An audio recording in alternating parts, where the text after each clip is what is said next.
development or scholarships and whatsoever not.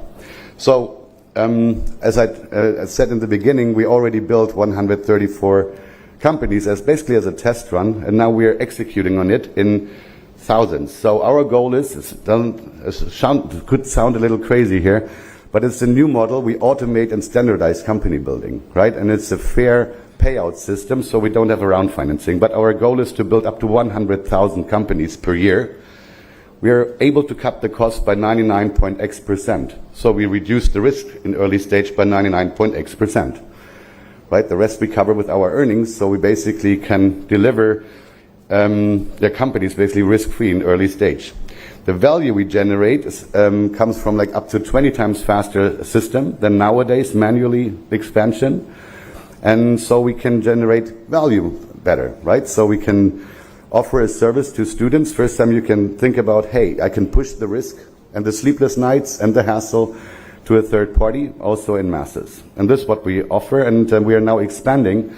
So we are, within the next few days, we are thankfully, I got informed that there are a few thousand ideas and patents we will put in the system, so we can potentially generate, I don't know, 5 to 10 billion in value, also in cash out of it, where we hopefully can also give a lot back for the pre-trust in this new thing, also to India, to also the state of Andhra Pradesh. We had like a lot of talks here, and to the region in order to unitedly do something better. So this thing is not a competition to venture capital. There are a lot of upsides, a lot of hopes, but it's an addition. Let's put it like that. So what I mentioned before, you couldn't either do it yourself, sell it, good luck, or have royalties, and now we get it at another layer that you can push it in masses as a service, right, to monetize on your innovation. And if you are fast in innovation,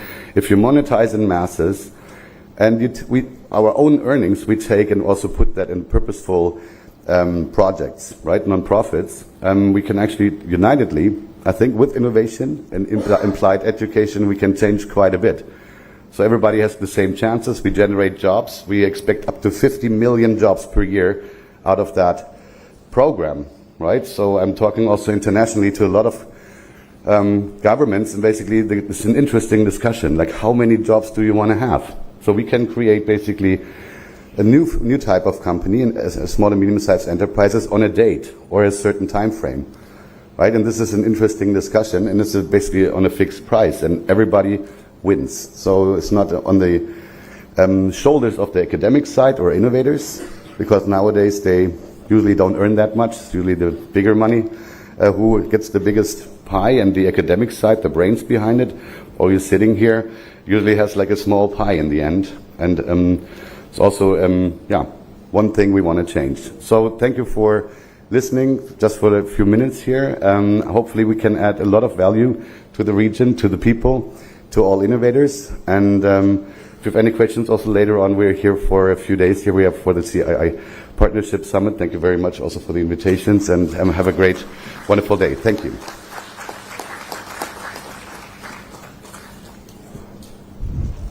Thank you, Mr. Asmus, for that inspiring and very encouraging speech.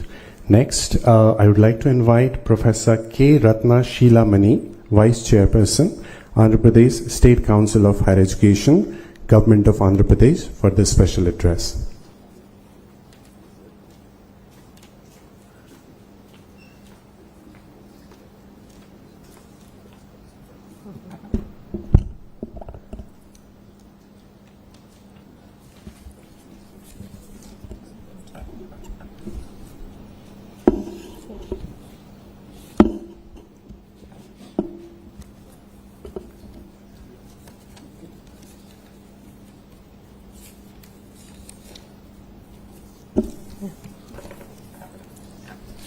Distinguished guests, particularly the Honorable Minister for HRD, Sri Lokesh Garu, then esteemed academicians, respected industry leaders, and all other members of the distinguished audience, and the students also. It's a privilege to be here to speak on this occasion of this important topic, reimagining higher education for India's $5 trillion economy. Well, all the topics which have been identified for this meeting, for this conclave, are of great significance and which have been discussed on and off in the last few decades also, particularly in the last couple of decades. So the first one seems to be bridging the industry-academia gap to transition students from curriculum to careers. Now this requires a multi-pronged approach, of course, focused on certain issues like collaboration, practical experience, skills development, and faculty engagement. And for this, we need to follow certain strategies, and which have been done to some measure over the few years. Well, university should involve industry experts in the design, review, and regular update of academic curricula to ensure that they reflect current industry needs and emerging technologies. So this helps in incorporating job-ready skills and technical knowledge that employers in the industries seek. And the other thing is experiential learning. Well, we've been talking of hands-on experience, which needs to be integrated into programs through perhaps mandatory internships and apprenticeships and so on. And corporate-sponsored projects and case studies also can be brought into the classroom, which allow students to apply theoretical knowledge in actually solving business problems. And the industry academia collaboration cannot be emphasized too much, of course. We need to foster strong long-term partnerships through corporate advisory boards, joint research initiatives, and collaborative competitions like hackathons. And to some measure, we have been starting these things in different universities. So this provides the students with the necessary exposure to the industry and whatever is required of them.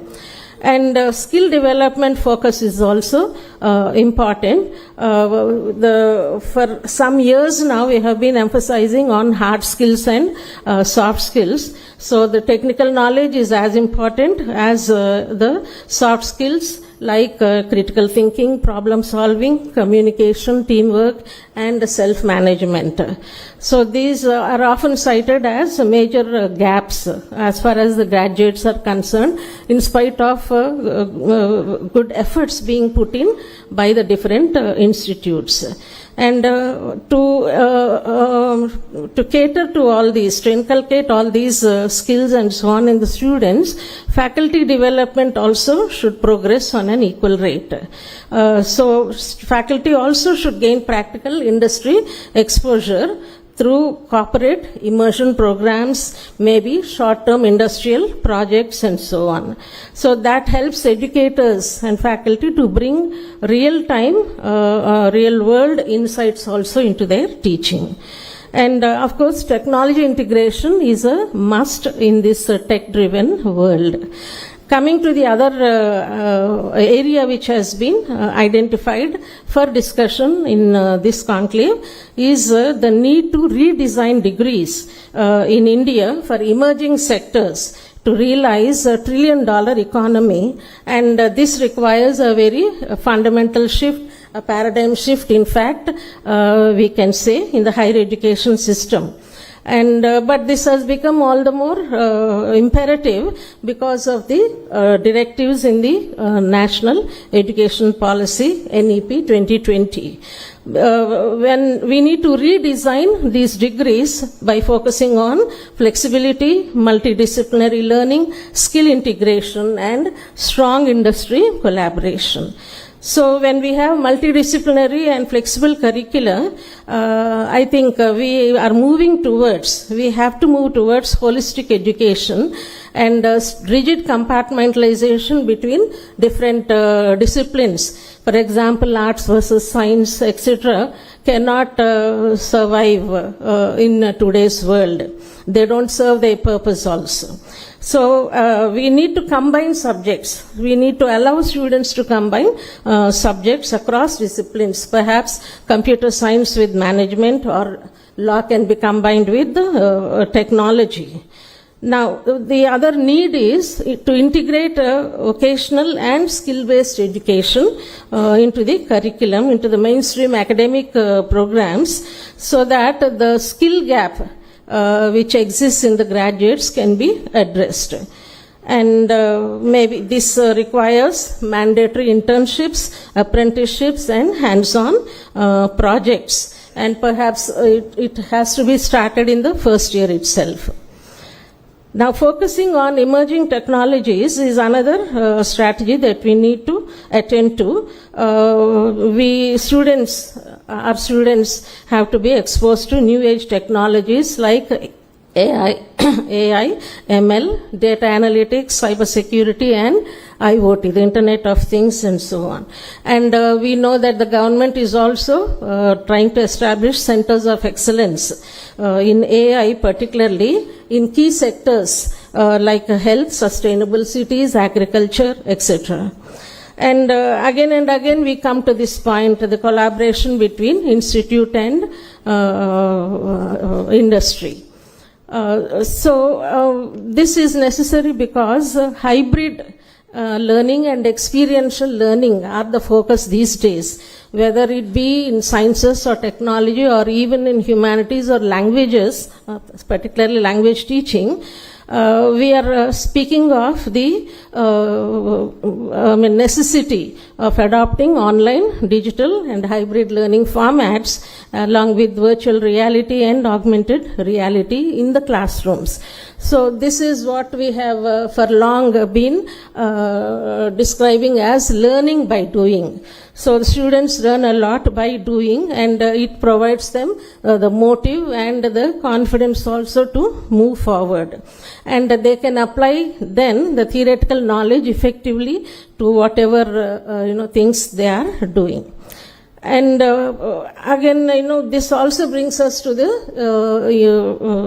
importance of promoting innovation and entrepreneurship. And these days, many universities are becoming hubs for innovation with incubation centers, and there is also support for startups and encouraging students to transform their ideas into commercial ventures, because we have to be in keeping with the national development goals. But then this brings also the question, what about the public universities? And this is where I think governments have a major role to play. And not only that, I think private support is also necessary. Private universities are doing well, of course, as far as infrastructure resources are concerned. But then, how much is it possible as far as the public universities are concerned? Because if you see the emerging sectors, which have high growth potential in India, the redesigned degrees include technology and IT, fintech, that is digital payments and so on, financial services, renewable energy, sustainable development, pharmaceuticals and healthcare, and infrastructure.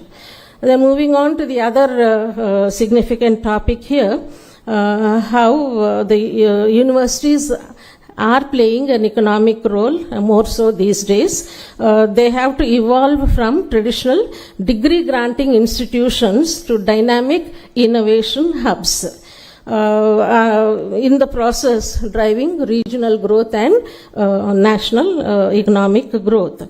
So for a long time, universities had two functions, major functions, education, teaching and research, of course, doing basic fundamental research. But I think they are now called upon to serve another mission, that is to serve as innovation hubs, to foster innovation among the students. And the thing is, universities are known to generate new knowledge through cutting edge research, of course, but then which needs to be commercialized through other mechanisms like patenting, licensing of intellectual property, and so on. And again, fostering entrepreneurship also cannot happen without the collaboration between the university and the industry. And for innovation, again, you need lot of infrastructure. That's the point I've already made here. So again, if universities are required to play a significant role in this whole process, then how are public universities going to be performing? That's the question.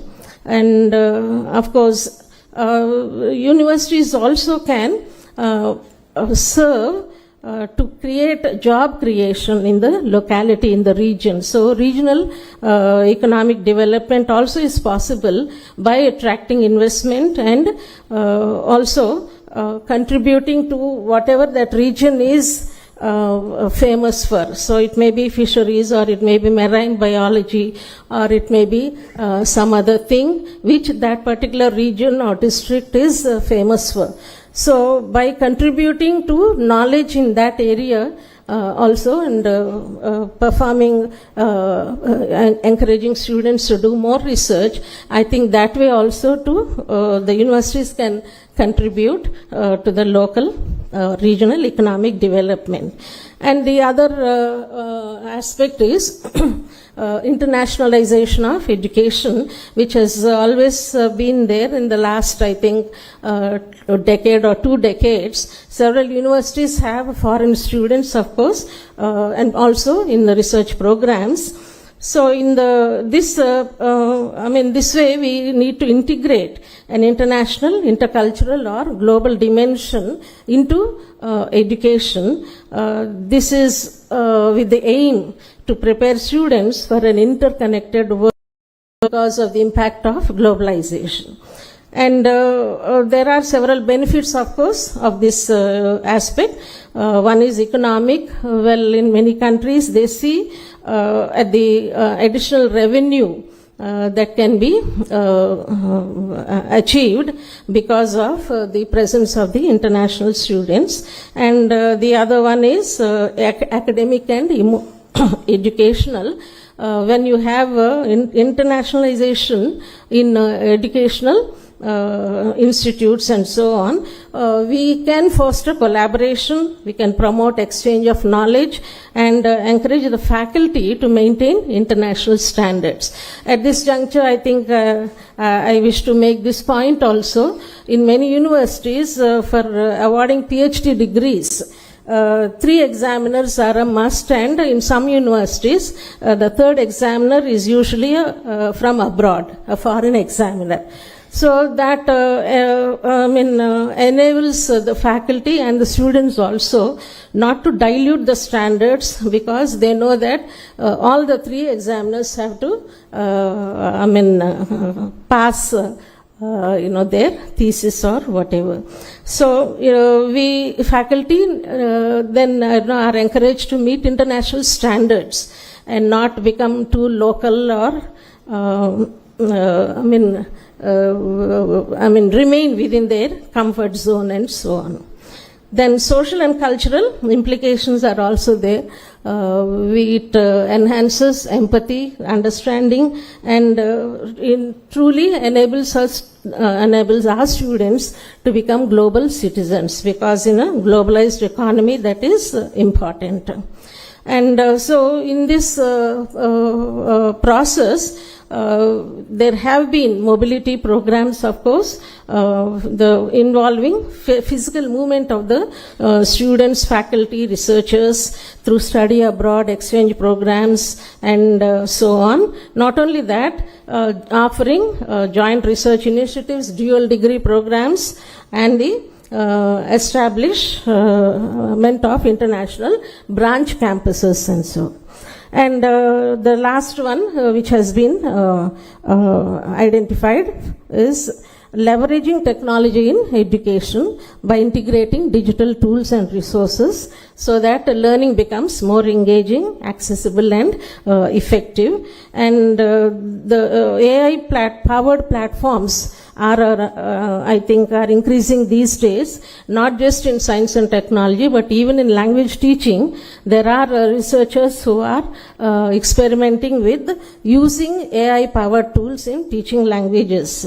And that way we can have an interactive content which caters to individual student needs and learning styles, and they can learn at their own pace. And also because of this, we have lot of access to information and other resources in the form of online libraries, academic journals, massive open online courses like MOOCs and so on. And so by way of conclusion, this is a call to collective action, the road to a trillion economy, which is the backbone of what the Prime Minister calls Viksit Bharat, is a developed, knowledge-driven India, and this is possible only in collective action. So when academia and industry come together, innovation becomes not only possible but sustainable and impactful. So as I said once again, if you permit me to, this is nothing new today, but maybe is getting reinforced even more because of NEP 2020. But we have been talking of the presence of industries in boards of studies in the different subjects of different universities and so on. Well, we do have industry experts in the board of studies, but usually they might be busy to participate in our boards of studies, because when we are talking of revising and updating our curricula to the industry needs, well, their suggestions are very important.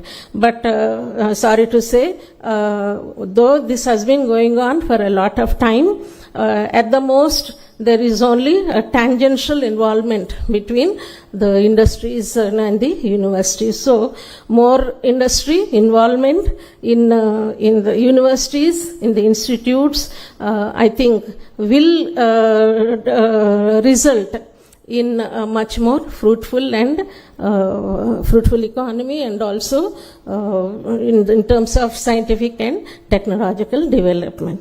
Thank you for giving me this opportunity.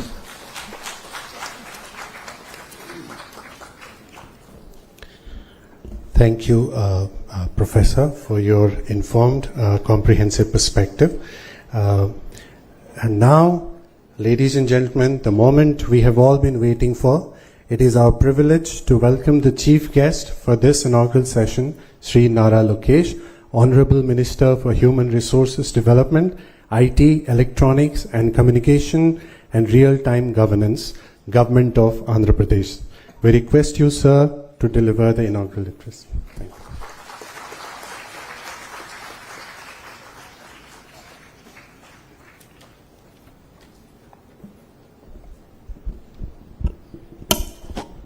Distinguished guests, industry leaders, academicians, innovators, my dear students, good morning.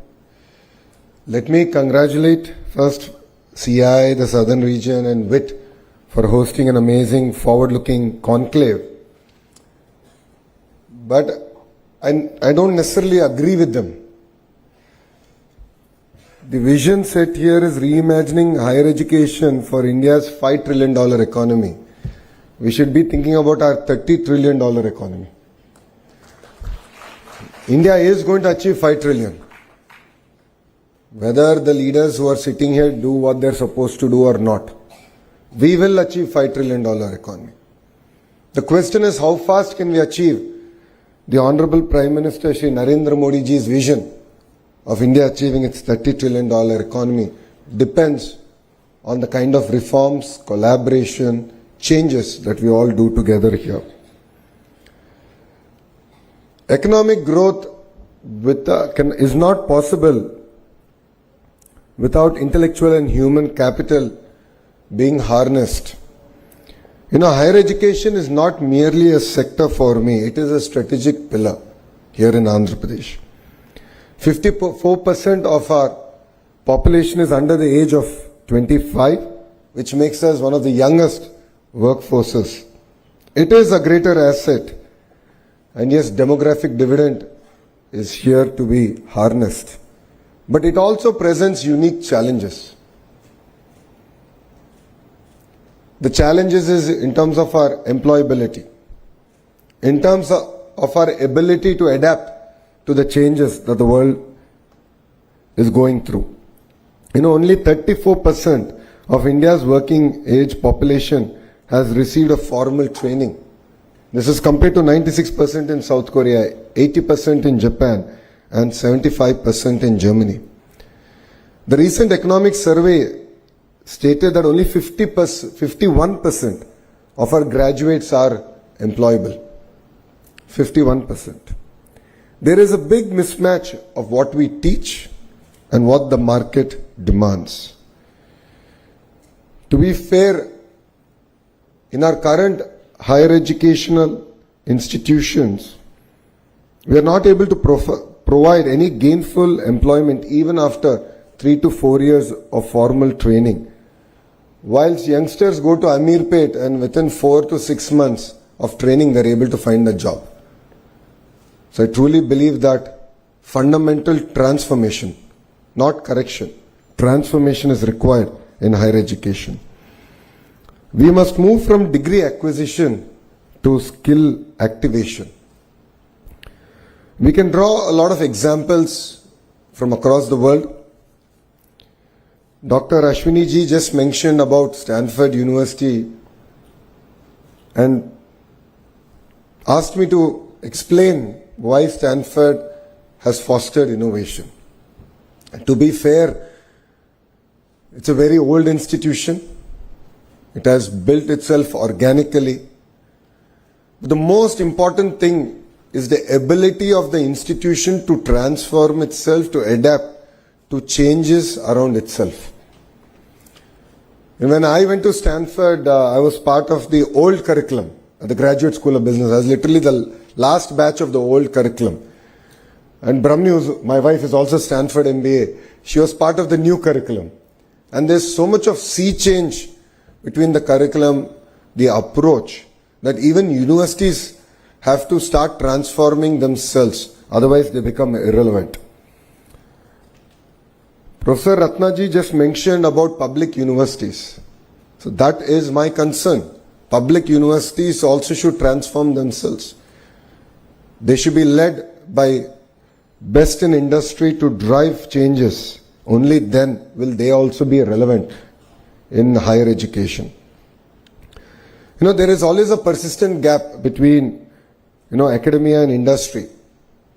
Lot has been discussed today about it. But it's very, very important that we accelerate reforms. So APSHI, Vice Chair, is here. All the thought leaders are here in this room.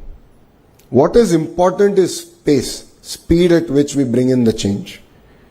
We must accelerate reforms through dynamic curriculum updates, structured internships, mentor and career guidance ecosystem, and faculty immersion programs.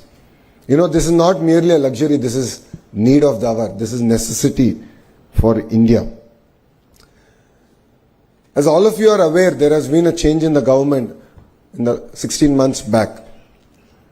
And the Honorable Chief Minister signed one of his first GO, which was skill census. And the idea was, how do you assess the citizens across various traits? And then what kind of skill intervention we should provide. As leaders have said, Mr. Naidu is a visionary. He always looks ahead of the time. And then he leaves execution to youngsters like me. We tried skill census in its traditional census format in my own constituency, Mangalgiri, and we failed. And we failed miserably. We were unable to assess across the various traits that today people are gainfully employed. And that is where we have just launched an initiative called Naipunyam. And Naipunyam is not merely a supply-demand aggregator of jobs, but it is a platform to assess skills across any trait available. And that is where AI has really come to help us. So you're an AC mechanic or a two-wheeler mechanic to an AI engineer. You will be assessed using AI, and we will be able to give you clear skill interventions, including training, so on and so forth, to help you upgrade. You know, our youth is globally recognized for their adaptability, discipline. And to be fair, Andhra Pradesh has led the revolution of IT from the front. And that is why if you look at all the major global institutes and companies are all headed by people from the 2 Telugu-speaking states. You know, we have great institutions now in Andhra Pradesh, including VIT, the IIT Tirupati, IIM Visakhapatnam, and of course our public universities are going through their own transformative phases. But what makes it even more exciting is Andhra Pradesh has positioned itself for the next generation of jobs, next generation of startups. It could be in data, it could be in quantum, it could be in innovation. Andhra Pradesh will lead from the front. Drawing from the inspiration of our Honorable Prime Minister, we have created our own vision 2047 called Swarnandhra. It is to achieve a $2.4 trillion economy here in Andhra Pradesh by 2047. And to all the youngsters here, because you will definitely see this vision happen, you will see 2047. Take it from me, we won't need that much time here in Andhra Pradesh to deliver our target. I believe that there are 5 transformation pillars that are very, very important for us to achieve it. One is curriculum to careers. It's very, very important to shift from textbook learning to competency-based problem-solving education. And every syllabus must be co-designed by industry to be measured against employability outcomes. Professor Ratnaji explained that industry apathy is there. I don't necessarily agree with her.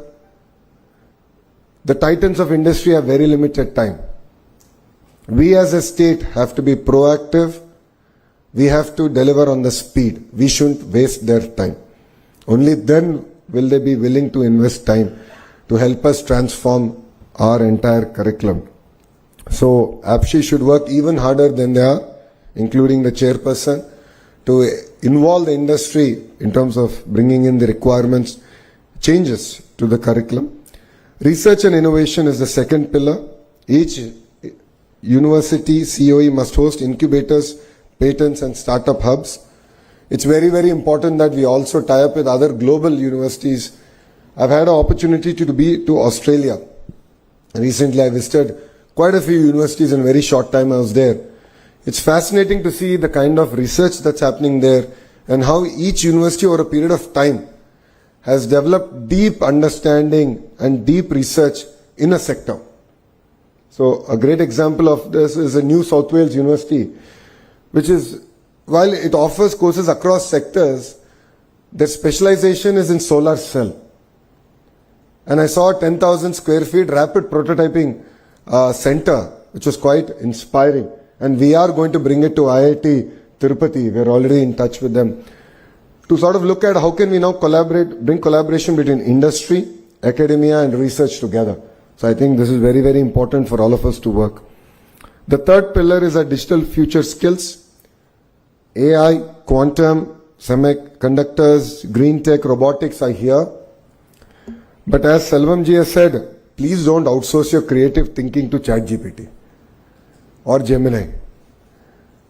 While trivial tasks, we can use it. To be fair, please don't replace your creative thinking or critical analytical thinking using ChatGPT or AI tools. Internationalization is something that was discussed threadbare. It is very important to have tie-ups with global institutions because what they offer is exposure. What they offer is alternative thinking.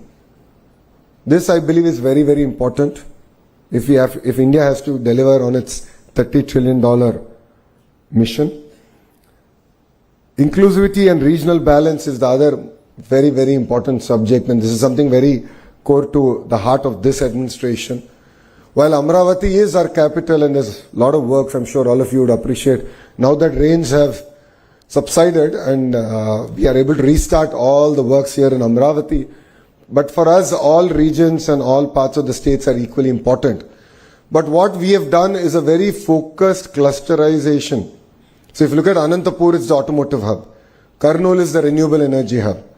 There's a lot of cement manufacturing coming in that zone because they have limestone.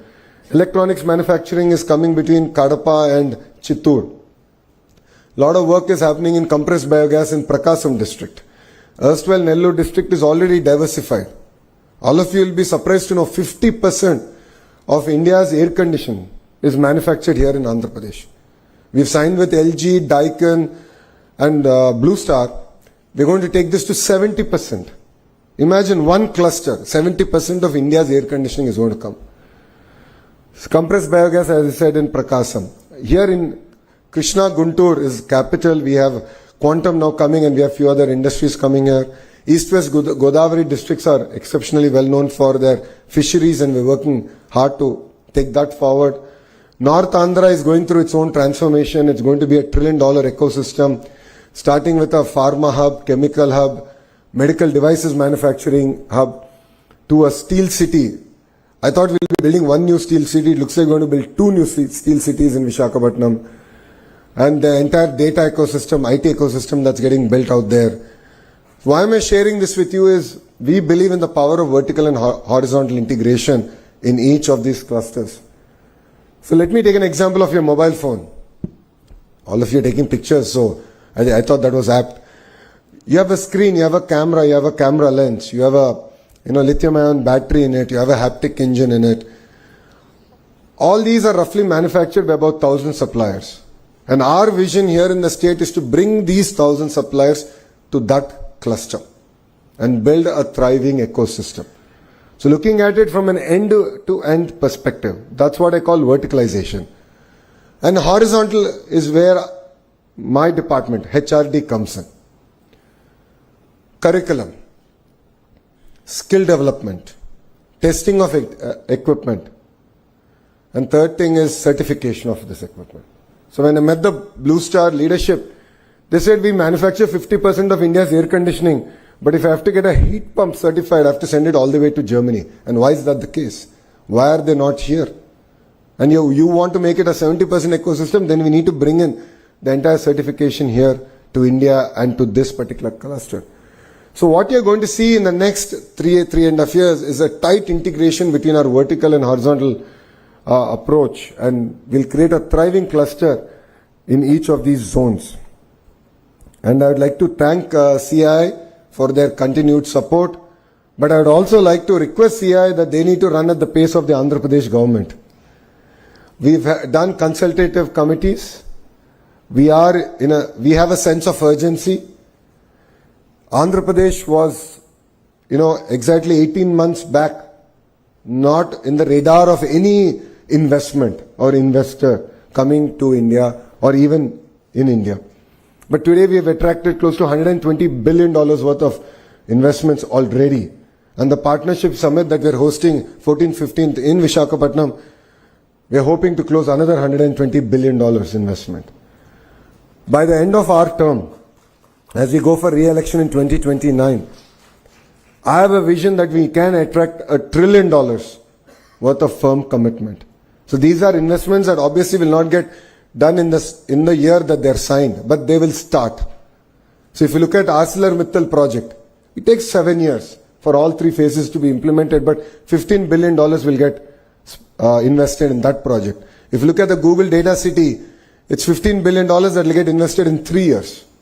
So we will bring $1 trillion worth of investment here to Andhra Pradesh, but I would request CI to run at the pace of Andhra Pradesh government so that we can work collaboratively, we can look at changes proactively, and we are here not to waste your time. We are here to take your input and implement it to make sure that the Andhra model of collaboration is truly implemented in spirit. So industries should co-design curriculum. I think that's something that all of us touched upon. Universities should host industry labs. So I'd request VIT also. I know quantum computer is coming here, but I think we should look beyond even quantum and few other areas that we can sort of engage with. And of course, as a government, we are here to provide an enabling framework, a policy framework that is not rigid, that is not tight. Madam Ratnaji did mention the importance of cross collaboration, humanities working with computer science. I agree with Madam because I am a product of it. My bachelor's is in information systems, but in Carnegie Mellon it was not part of the computer science school. It was part of humanities and social science. So where 50% of our curriculum was about managing people, projects, execution, timelines, and 50% was only on technical programming, coding, and so on and so forth. So I think we have to, as state, as APSHI, we have to be a lot more flexible, lot more proactive. Our policies have to be very, very proactive to ensure that this kind of collaboration can actually be achieved.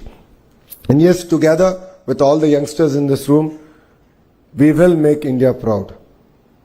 And honestly, I'm tired of hearing about Beijing, Shenzhen, Tianjin. It is time to hear about India's models. We have a gift city, we have Amaravati, we have our own models that will thrive over the next decade. And together, all of us here can make it a reality. If we have to achieve this, if we have to make this a reality, the most important thing that all of you need to have is fire in your belly. You need to have it. As a government, we will provide the framework. As educationalists here, they will provide world-class education here. Skill development will be provided. But one thing we cannot give is fire in your belly. You need to have it. You need to set tall goals and you need to go chase those tall goals. When this government came in, we didn't expect to achieve $120 billion worth of investments in such a short time. To be fair, that is equal to the investments in the last 10 years of Andhra Pradesh history. Last 10 years. But then we are not happy. We said we can do even better, we can do even more. And that is why we're chasing it. That's because we have fire in our belly, and it's important that you have fire in your belly. And dream big. People around you will laugh. People around you will make fun. But if you don't dream, you really cannot achieve what you want to achieve. If we don't dream, we cannot make India a developed nation. So dream big, but then care to achieve. You have to be meticulous, you have to focus on your execution and ensure you put in the time that is required to deliver it. And honestly, life is not a destination, it's a journey. It's important that we constantly learn. You constantly expose yourself globally on what's happening, enrich your knowledge, work together and build a collaborative environment. And life is never a straight line. The highs are very high, the lows are very low. If there's anyone who's gone through it, it is me. In 2019, when I contested in my constituency, which my party only won in 1985, I lost. A lot of people made fun of me, but I didn't care. I said my goal is set. I am going to go about achieving it. 5 years I worked hard. I didn't leave it. I refused to accept defeat. And 2024, I won it with one of the highest majority in Andhra Pradesh history. Life is not fair, but then keep at it. Only if you work hard, you can achieve the targets that you set yourself out to achieve. And Partnership Summit is one forum. I know that quite a few partners here are coming. We should engage, we should exchange ideas. And definitely my goal is very simple. Strong states is strong nation. When states compete, India wins. So we will compete with Tamil Nadu, Karnataka, Telangana and all other states, including Gujarat. And I'm sure India as a country will win. And the most important thing, I would like to request APSHI, VIT, to all our partners here, that speed is of the essence. It's no longer about big versus small. It's about slow versus fast. Today, Andhra Pradesh is able to ground so many projects. It's sheerly because we take it upon ourselves to ensure that speed is delivered. Only then we can achieve what we want to achieve. I know that curriculum changes are not easy. I know that there's always will be a lot of resistance. But I would like to request the titans of the academia also to approach the subject with open mind. What we have done so far has worked for us. I'm not saying it's not worked for us. But I don't believe it is enough to take us to our $30 trillion goal. So we have to have open mind. We have to embrace changes a lot more proactively. All the HODs have to look inward into their own departments. See how we can sort of improvise. It could be a transformation or it could be reforms. But we have to do it. There's no second thought about it. So I request all of you to embrace speed and definitely make Andhra Pradesh proud. And all of you are part of history. You know, when I was growing up, because everyone here is quite younger than I am. So when I was growing up, I saw Hyderabad develop in front of my eyes. I was jokingly saying, I've seen every part of Outer Ring Road get developed in front of my eyes. I remember how we used to crib that there was no connectivity to Shamshabad airport back then. But today it's of course very well connected.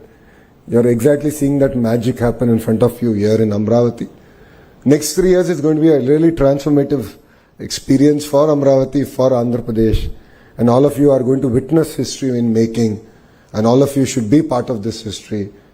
You should look at starting companies. You should look at nurturing things. Embracing opportunities that the great state of Andhra Pradesh is going to give you. So thank you very much. Thank you very much for having me here. And I look forward to more interactions. Next time around, I would love to interact with students, understand their aspirations, their expectations. And I'll bring my entire APSHI here. They will also have to understand, because I keep telling them they're yet to catch up to my speed. So they need to come in front of students. I think then they'll be able to appreciate the hunger, the fire in the belly that our children have. I look forward to coming back and interacting with students again. Thank you very much, and Jai Hind.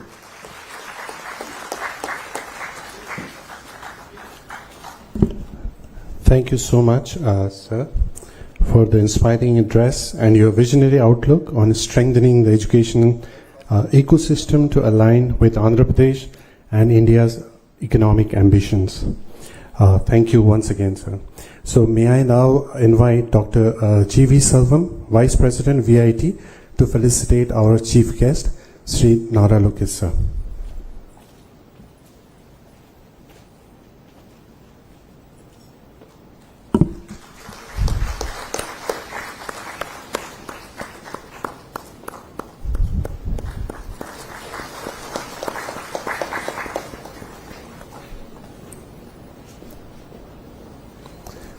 Thank you, sir. To conclude the inaugural session, I now invite Mr. Saranam Narendra Kumar, Vice Chairman, CII, Andhra Pradesh, and Executive Director, Apex Solutions Limited, to deliver the concluding remark.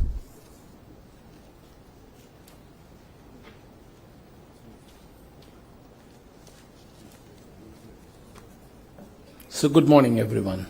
It's always difficult to grab the attention after a fantastic speech by our Honorable Minister, but still I'll do my part here. So good morning, and Mr. Nara Lokesh, Honorable Minister for Human Resources Development, IT, Electronics and Communication, RTG, Government of Andhra Pradesh. Professor K. Ratnashila Mani, Vice Chairperson, Andhra Pradesh State Council of Higher Education. Mr. Philip Assams, Founder and CEO, First Gen UK.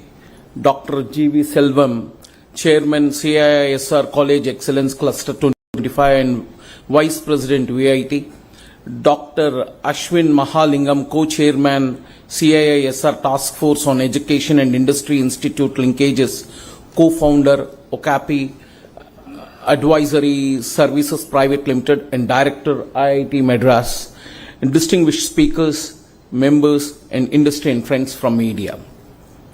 Ladies and gentlemen, as we conclude the inaugural session and step into an enrich with newer ideas, insights and forward-looking conversation, it is essential and pivotal. The higher education plays a vital role to become a $5 trillion economy. As our minister just now mentioned, that we need to be a $30 trillion economy by 2047. That is the mission for Viksit Bharat 2047. Along with that, and AP wants to be at $2.4 trillion economy, and we want to march along with the national guidelines.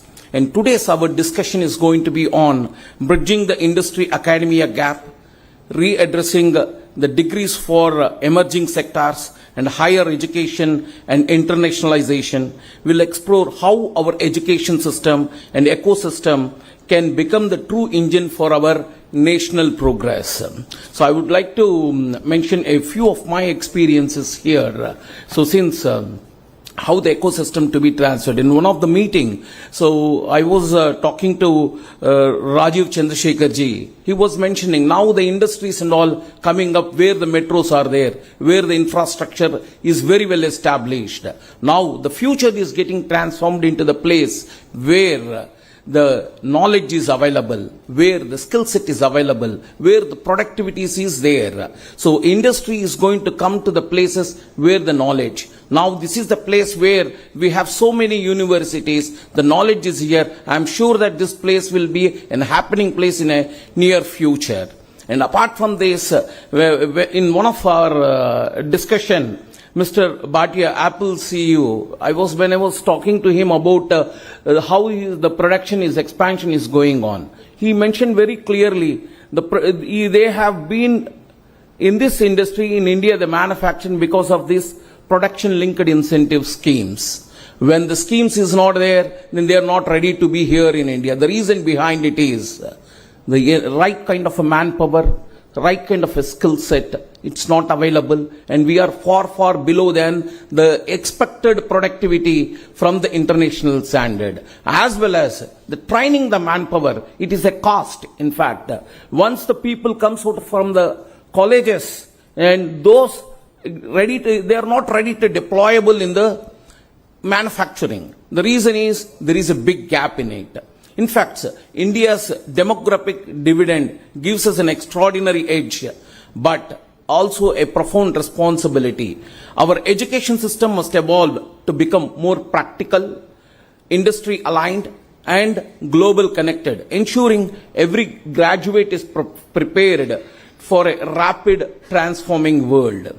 So, if you look at into Andhra Pradesh, it's standing tall across all other Indian states. The gross enrollment registry of ratio is 36.8% when comparing with the national averages, but we need to do a lot of catching up to be done to meet the international standards. To do that, so we need to come up with a proper reforms and integrate the same with AI, digital skills and entrepreneurship and initiative that empower women and rural youth are shaping a more inclusive and future-ready academic landscape. So the current landscape of Andhra Pradesh, if you look at it, Andhra Pradesh is hosting closer to 2,600 higher educational institutions, out of which 47 universities are there and 321 engineering colleges. All put together, we have been producing closer to 1.4 lakh engineers every year, or they are employable. As our minister just told that 51% is our employability. But my research saying that it is 45%, but still that's good enough, so 45. So, but still we need to do a lot here to increase our employability, what to be done and how it has to be done, etc. And what AP is required, by 2030, AP is required closer to 1.2 million skilled professionals. So where they are going to work, how they are going to work. As in the previous speech, the minister told very clearly already $120 billion is already landed, and another $120 billion is going to get signed on 14th and 15th. All these people are going to work in those industries subject to, if they have the capability, if they have a potential to do it, if they have an innovation and creativity to think further, to move ahead on this. In fact, so I did a little research on particular thing. If you look into I have just compared, I've taken two timelines. One is pre-COVID, the other one is a post-COVID. So the salaries for the non-engineering people, especially for the helping, the helpers, drivers, odd jobs, masons, etc. What is their salary? And what is the salary of an engineer in post-COVID and pre-COVID? If you look into it, so there is a predominant growth in the odd job. There is 75 to 80% growth in the salaries of the employees, those who are doing an odd job. When we look into an engineers, I'm sorry to say this, the salaries got stagnated. It is close to 3 lakh rupees. It is there previously 3 lakh per annum, that means 25,000 per month. Still today, the same salaries are prevailing. It is time to think about it. So why these salaries got stagnated? What happens here? If we want to grow $30 trillion economy, whether the salary levels at 25,000 is enough to grow at that pace, to get 7 to 8% GDP growth, is that enough to do it? So our per capita income should grow up and our salary should move up. Then only the $30 trillion economy objectives can be achieved here. So the industry academia gap is persist, and curriculum must better reflect modern skill demands such as AI, IoT, robotics and cyber security.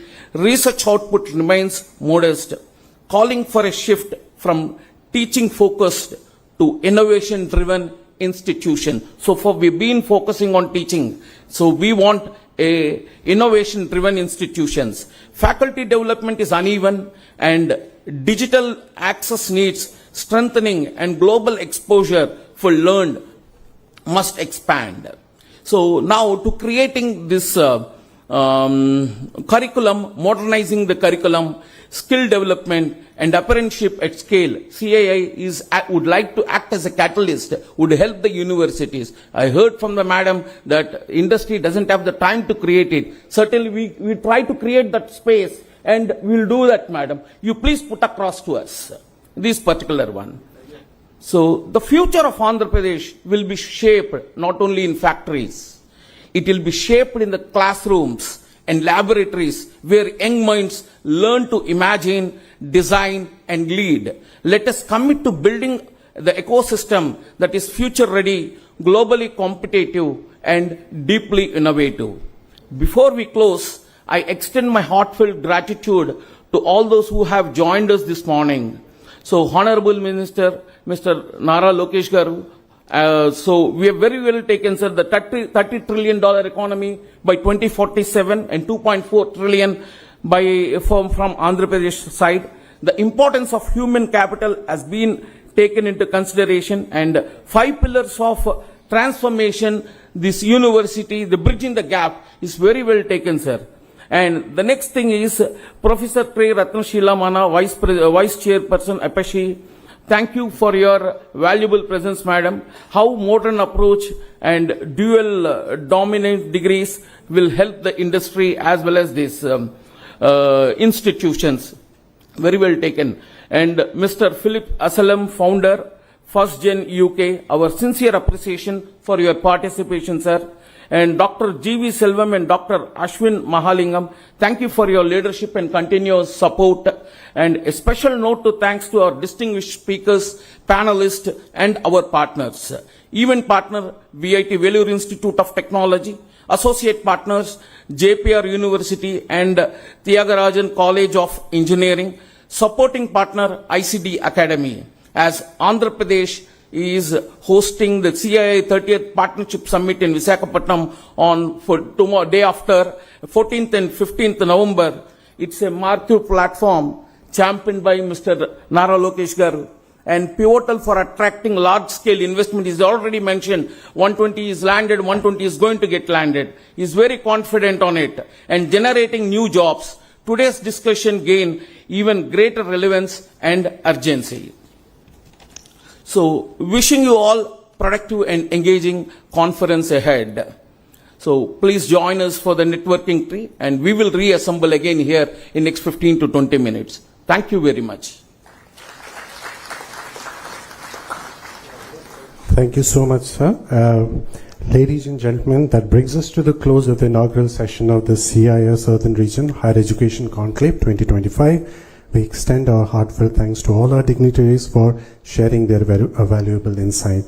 Before we let you go, dear guests, dignitaries on the dais, I would request you to please stand up for a group photo.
Yes, sir. Thank you very much for having me.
not become together, innovation becomes not only possible but sustainable and impactful.